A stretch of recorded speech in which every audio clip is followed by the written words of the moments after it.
The article I read was titled Motor Performance of Children with Down Syndrome and Typically Development at ages 2 to 4 and 26 months.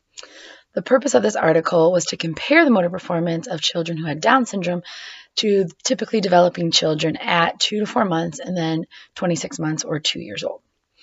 They investigated the relationship at these ages and then later outcomes for the children. The data was collected in two phases. Phase 1 compared the children in the two groups, the children with Down syndrome compared to the typically developing children, at 2 to 4 months on the test of infant motor performance to assess and compare development. Phase 2 reassessed these same children at ages 2 years or 26 months and used the gross motor scale of the Bayley Scales of Infant and Toddler Development. The infants in the typically developing group had higher scores in both phases. There was a significant difference in the two groups in phase 2 of the study.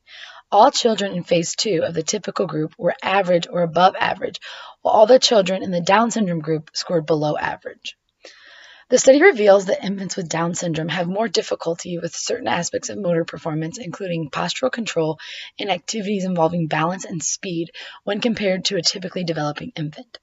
The study was longitudinal and revealed that children who scored lower on the TIMP at 2 to 4 months also scored lower at 26 months.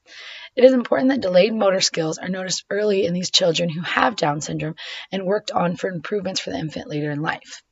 We as physical therapists play a role in detecting these motor development delays and problems in an infant early on to help make quality of life and function better long term.